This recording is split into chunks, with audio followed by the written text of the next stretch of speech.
आप सभी का स्वागत है हमारे चैनल पर। पूछता है भारत में आज अर्णव गोस्वामी ने बड़ा खुलासा किया है। 3 एक्टर जिनके फोन सर्विलांस पर थे, उससे बहुत बड़ा खुलासा हुआ है। बहुत सारे और भी नाम सामने आए हैं। जी हाँ, इसका भी हम खुलासा करेंगे। और वहीं पर ये जो बॉलीवुड जो इसका गंदा खेल चल रहा था, आखिर दीपिका पादुकोण को क्यों ये लोग बचा रहे थे, क्यों जस्टिस फॉर रिया कर रहे थे, इसीलिए ताकि ये जो बड़े बड़े नाम हैं ये छुपे रहें। जो भारत विरोधी ताकतें हैं वो बढ़ती रहें और भारत को बर्बाद करने के लिए एक बहुत बड़ी साजिश चल रही है। जी हाँ, आपको हम बता रहे हैं कि आखिर इन साजिश के पीछे है कौन। आपको सभी को ये पता होगा कि जब कोई भी देश विरोधी बातें करता है या देश को तोड़ने की बातें करता है तो बॉलीवुड गैंग उनके समर्थन में खड़ा हो जाता है। टुकड़े टुकड़े गैंग का समर्थन करने दीपिका पादुकोण पहुंचती हैं और उसके बाद ये सामने आता है, रॉ के पूर्व अधिकारी इस पर खुलासा करते हैं कि 5 करोड़ रुपए इनको बाहर विदेशी जो लोग हैं वो पे कर रहे थे, जिन लोगों ने ये साजिश रची है कि भारत को बर्बाद करें।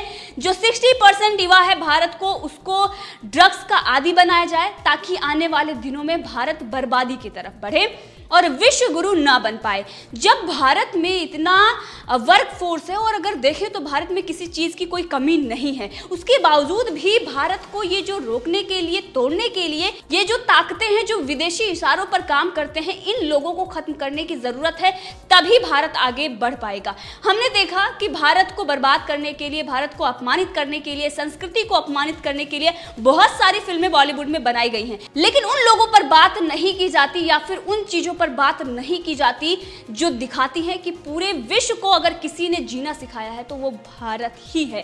क्योंकि भारत में उस समय जब लोगों को कुछ पता नहीं था, उस समय भारत का जो इतिहास अगर आप पलट कर देख लीजिए, भारत उस शिखर पर था जिसकी कल्पना कोई कर ही नहीं सकता।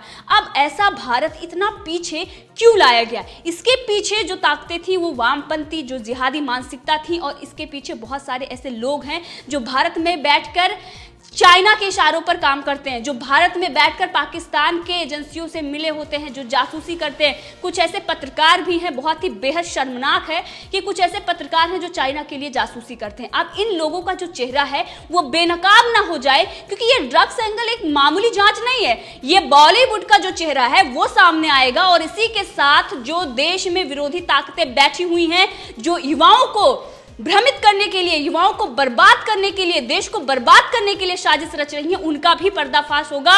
और ये शुरुआत हुई है बॉलीवुड से, उन तक भी हाथ पहुंचेंगे।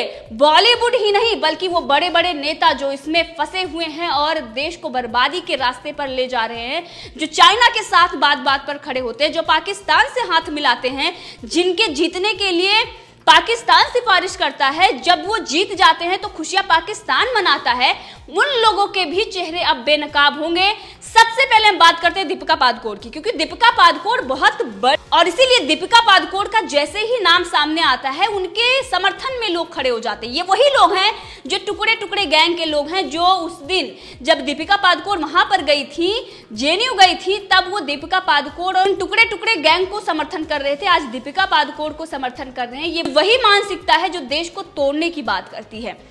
अब इसी के साथ बात करते हैं जस्टिस फॉर रिया गैंग, वो भी यही है, यही दीपिका पादुकोण के लिए जो स्टैंड ले रहे हैं वो भी जस्टिस फॉर रिया कर रहे थे। आखिर इन लोगों की मानसिकता ऐसी क्यों हुई है? गलती कहीं ना कहीं हमारी ही होती है कि हम लोगों को जो हमारी चीज़ें हैं उसको हम अच्छे से बता नहीं पाते। भारत का जो इतिहास है उसे गलत तरीके से पढ़ाया गया, लोगों की जो मानसिकता है उसको बहुत समय से चेंज की गई।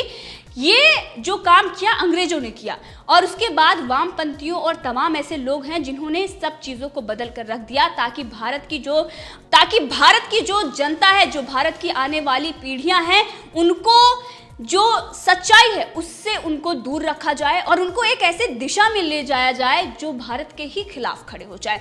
जो सेपरेशन की बात करें, जो ये कहें कि आज़ादी लेकर हम रहेंगे, भारत के टुकड़े होंगे, हर राज्यों को अलग अलग करेंगे, ये वही ताकतें हैं। अब इन पर जब पर्दाफाश हो रहा है, जब एनसीबी जांच कर रही है, लगातार छापेमारी हो रही है, 25 लोग जो इसमें इन्वॉल्व थे उनकी गिरफ्तारी भी हो गई है, 20 से 25 लोगों की गिरफ्तारी हुई है।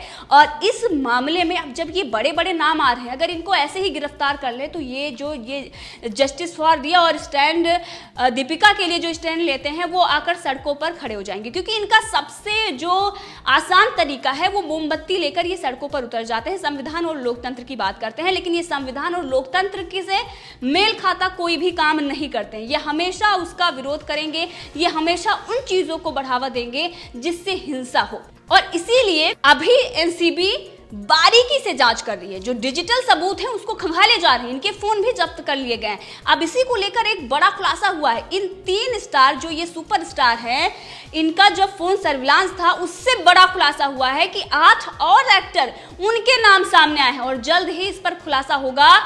यानी कि ये 3 नहीं बल्कि 11 ऐसे स्टार हैं जो ड्रग्स ले रहे थे। उसमें एक जो अभी 3 सुपरस्टार के नाम आ रहे थे उसमें से एक स्टार था जो ड्रग्स मुहैया कराता था, बकायदा उसके घर पर ड्रग्स बेची जा रही थी, सबको ड्रग्स मुहैया करा रहा था। इससे ये देखा जाता है कि कितना बड़ा जुर्म बॉलीवुड में हो रहा था और इन सब चीजों पर पर्दा पड़ा हुआ था। जब पर्दा हटता है तो थाली में छेद करने की बात आ जाती है। अब इसी को लेकर अर्णव गोस्वामी ने सवाल खड़े किए। उन्होंने कहा है कि स्टैंड फॉर दीपिका और जस्टिस फॉर रिया करने वाले ये हकीकत में ऐसे लोग हैं जो देश के सबसे बड़े गद्दार हैं। ये नायक नहीं, ये नालायक हैं। इनको सुपरस्टार नहीं बल्कि देश का सबसे बड़ा गद्दार कहना चाहिए। ये पाकिस्तान के एजेंडे पर पाकिस्तान का प्रचार करते हैं। कंगना ने जो कहा था वो सही कहा था। कंगना ने ये बताया था कि 99% लोग ड्रग्स लेते हैं और वो बात सही निकली। ये कौन का जो बिग बॉस है जो 60 के करीब का है, ये वही बिग बॉस है जो ड्रग्स का बिग बॉस है। इसी के साथ अर्णव गोस्वामी ने एक और बड़ा खुलासा किया कि कुछ ऐसे बॉलीवुड के लोग हैं जो उनसे दोस्ती करना चाहते हैं, ताकि ये जो पूरा मामला जो लगातार खुल रहा है कि रिपब्लिक भारत ही है जो चीजों को सामने ला रहा है। अब ये लोग ये सोचते हैं कि अगर हम अर्णव गोस्वामी से दोस्ती कर लेते हैं फिर तो वही बात हो जाएगी कि जो जांच कर रहा है वही हमारा यार है और इस पूरे मामले में हम पर्दा डाल लेंगे। एक तरफ आप देख ही रहे हैं संजय राउत की नजदीकियां किस तरीके से बीजेपी की तरफ बढ़ रही हैं ताकि इस मामले पर पर्दा डाला जाए, लेकिन बीजेपी से उनकी दाल गल नहीं रही, इसीलिए समय समय पर विरोध कर रहे हैं। बहुत कोशिश की जा रही है कि बीजेपी से नजदीकियां बढ़ाई जाए, लेकिन हम आपको बता दें वो कितने भी किसी भी नेता के संपर्क में आ जाएं, लेकिन गृह मंत्री अमित शाह इस पर नहीं छोड़ने वाले हैं, क्योंकि उनको अब देश के ऐसे गद्दारों का सफाया करना है जो देश में रहते तो थे लेकिन देश के ही खिलाफ साजिशें रचते थे, जो पाकिस्तान और बाहर के देश हैं जो भारत के खिलाफ साजिशें रचते थे, उनके लिए काम कर रहे थे, उनको अब बख्शा नहीं जाएगा। और ये संजय राउत या फिर शिवसेना कितनी भी मशक्कत कर ले, अब इस मामले में कोई भी मदद नहीं होगी। शिवसेना इस पर बॉलीवुड का साथ क्यों दे रही है ये सबको बताए, क्योंकि बेबी पेंगुइन को बचाने के लिए ये लगातार बॉलीवुड का पक्ष रखने आ जाते हैं। ये वही शिवसेना है आज ये किस विचारधारा पर आ गई है कि ये गंजेड़ियों को, नशेड़ियों को, ये उन लोगों को समर्थन दे रही है जिनके कनेक्शन दुबई से सामने आ रहे हैं, जिनके कनेक्शन वहां से सामने आ रहे हैं, जो भारत के खिलाफ साजिशें रच रहे हैं, ISI से कनेक्शन सामने आ रहे हैं, जो 5 करोड़ लेकर जेएनयू में जाते हैं, उनकी तरफदारी कर रहे हैं। आखिर इतने बुरे दिन आए क्यों? इसके पीछे रीजन ये है कि बेबी पेंगुइन को बचा रहे हैं और इसीलिए ये इनका समर्थन कर रहे हैं। इनकी मजबूरी बन गई है। अगर ये समर्थन नहीं करेंगे तो बात मातोश्री तक जाएगी और यही नितेश राणे ने आज के शो में कहा। उन्होंने कहा है कि अब ये शो मातोश्री तक पहुंचेगा और उसके बाद चीजें सामने आएंगी, तब इनको पसीना पोंछने की जरूरत पड़ेगी। आज ये जिस तरीके से घबराए हुए हैं, जब मातोश्री पर शो आएगा अर्णव गोस्वामी का, उस वक्त ये क्या कहेंगे। इसी के साथ अर्णव गोस्वामी ने एक और चीज बताई है। उन्होंने कहा है कि ये जो बादशाह हैं, ये जो ड्रग्स के बादशाह हैं, ये जो भाई हैं, इनका भी चेहरा अब बेनकाब हो रहा है। ये कोकेन के असली कारोबारी हैं, ड्रग्स के बादशाह हैं। बेबी पेंगुइन जैसे लोग बॉलीवुड के नशेड़ियों को बचा रहे हैं, अपनी राजनीति के लिए उनके समर्थन में हैं, क्योंकि अगर वो समर्थन नहीं करेंगे तो उनकी राजनीति नहीं बचेगी, उनकी सत्ता चली जाएगी, बहुत कुछ एक्सपोज होगा, जिसके बाद महाराष्ट्र की सरकार और ये जो शिवसेना के प्रवक्ता आते हैं उनकी भी जॉब नहीं बचेगी। और इसीलिए वो लोग लगातार समर्थन कर रहे हैं ताकि सरकार चलती रहे और इनका जो गंदा खेल है बॉलीवुड में वो चलता रहे। अगर उस पर से कोई पर्दा हटाता है तो वो थाली में छेद करना होगा। जया बच्चन ने क्या सोचकर उस दिन राज्यसभा में बोला, उनको शर्म आनी चाहिए कि जब बॉलीवुड की सफाई हो रही है, आज जब दीपिका और सारा श्रद्धा का नाम आ रहा है, जब बड़े बड़े स्टार, जया बच्चन को नहीं दिखाई दे रहा है कि जिस थाली में खाया है उसी में छेद कर रहे हैं, उसी बॉलीवुड को बदनाम कर रहे हैं, उसी बॉलीवुड को कहां तक वो पहुंचा चुके हैं। बॉलीवुड की जो तुलना है वो गटर से अगर की जाए तो वो कम नहीं है, क्योंकि जो खुलासे हो रहे हैं, बहुत सारे ऐसे लोग हैं जो आकर हमें बताते हैं कि बॉलीवुड में क्या गंदा खेल चलता है। एक बात ये करते हैं कि बॉलीवुड में ऐसा कुछ नहीं है, सब लोग जो बाहर से आते हैं उनको भी हम एक्सेप्ट करते हैं, उनको भी स्वीकार किया जाता है, लेकिन हकीकत ये है कि जो कोई बाहर से आता है, पहले तो वो जो बड़े बड़े डायरेक्टर प्रोड्यूसर हैं उनसे तो उनकी मुलाकात होती नहीं है, नीचे से शुरुआत होती है और शोषण उनका वहीं से शुरू हो जाता है, वहीं से उनका शोषण होने लगता है। अगर आप ऐसा करेंगे तो आपके साथ ऐसा होगा, आप इन पार्टियों को अटेंड करिए, आपको ड्रग्स पेडलर तक बना दिया जाता है, बहुत कुछ बुरा होता है। यहाँ तक कि बहुत सारे ऐसे युवा हैं जो वहाँ पर जाते हैं और उसके बाद आत्महत्या कर लेते हैं। आपने देखा होगा, आज की बात नहीं है, एक और बात मैं बताऊंगी। प्रत्युषा बनर्जी, जिनका नाम सब लोग जानते होंगे और वो टीवी में काम भी कर रही थी, बहुत अच्छा उनका सीरियल आ रहा था, लेकिन अचानक वो आत्महत्या कर लेती हैं। आखिर क्यों?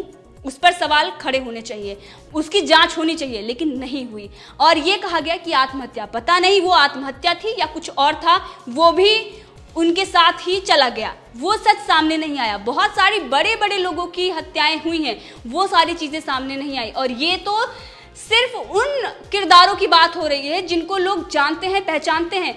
वो किरदार तो सामने कभी आते ही नहीं जो उन गुमनाम गलियों में भटक जाते हैं और उनकी कभी चर्चा ही नहीं होती। उन लोगों के लिए भी आवाज उठाने की जरूरत है। अगर आज हम सुशांत सिंह राजपूत मामले में आवाज नहीं उठाएंगे तो बहुत सारी ऐसे मौतें जो बॉलीवुड में हुई हैं उन पर ना तो कोई बात करेगा और वो वैसे ही व्यर्थ चली जाएंगी।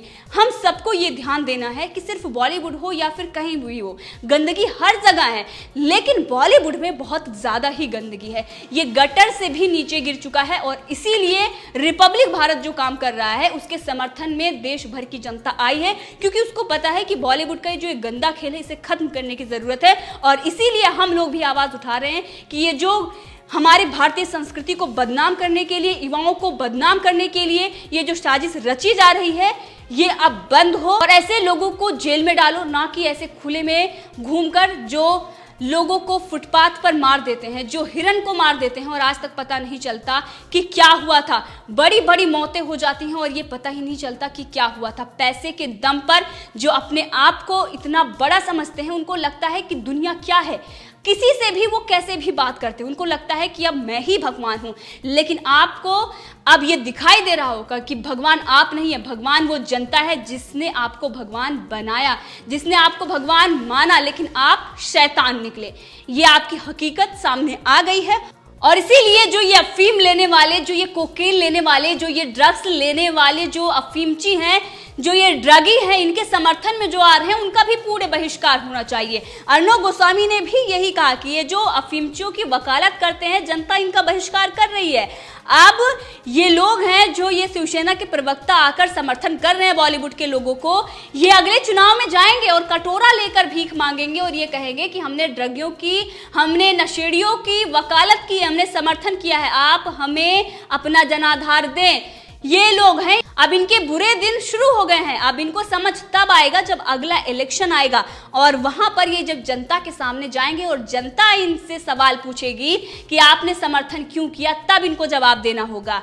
ये बॉलीवुड के जो स्टार हैं, जो चरस का सेवन करते हैं, जो ये लंबे लंबे डायलॉग मारते हैं, इन्हीं का एक डायलॉग है कि शराब और सिगरेट सब दिखाई देता है कैमरे में, और आज हकीकत यही है कि सब कुछ दिखाई दे रहा है। अब ये कैमरा है वो बदला हुआ है, ये फिल्म का जो आपके शूटिंग कैमरे होते हैं वो नहीं, बल्कि ये न्यूज चैनल का कैमरा है और इसीलिए सच दिखाई दे। आपके कैमरे से तो बहुत ही झूठ दिखाई देता है, जो कुछ असलियत होती नहीं है वो दिखाई देती है और जो असलियत होती है वो उसके पीछे छुपाया जाता है। अगर आपने पहले दिन से ही शुरुआत की होती, अगर आपने कुछ गलत नहीं किया होता, तो आज देश की जनता आपका बहिष्कार नहीं कर रही होती, क्योंकि देश की जनता समझदार है और वो समझ रही है कि किसका बहिष्कार करना है और किसका नहीं, और किसका समर्थन करना है ये भी देश की जनता जानती है। इसी के साथ हम आपको बता दें कि नितेश राणे ने कुछ ऐसी चीजें भी कही हैं जिसके बाद बेबी पेंगुइन और उनका परिवार जो है आज उसे नींद नहीं आने वाली है। नितेश राणे जो बीजेपी के नेता है, आज के शो में उन्होंने कहा है कि एनसीबी को बड़े बड़े स्टार को बुलाने से पहले बेबी पेंगुइन को बुलाना चाहिए, उनको बुलाकर और पूछताछ करनी चाहिए, क्योंकि पॉलिटिकल प्रोटेक्शन उन्हीं से मिल रहा है, वही समर्थन कर रहे हैं और इसीलिए सबसे पहले पूछताछ के लिए बेबी पेंगुइन को बुलाना चाहिए, उनका फोन जब्त करना चाहिए ताकि चीजें सामने आए। और ये जो AU नाम ये सबके फोन में कॉमन हो गया है। रिया चक्रवर्ती की भी जब कॉल डिटेल्स आई थी उसमें भी ये नाम निकला था, लेकिन ये नाम बदल दिया गया था कि ये किसी और का है, लेकिन ये AU कौन है ये जनता को पता है और ये पॉलिटिकल प्रोटेक्शन इधर से ही मिल रही है, बेबी पेंगुइन से ही मिल रही है। तो इस पूरे मामले में अब आप भी अपनी राय दे सकते हैं, कमेंट करके जरूर बताएं। अगर आपने अभी तक चैनल को सब्सक्राइब नहीं किया है तो कर लें ताकि हर अपडेट आप तक पहुंचती रहे।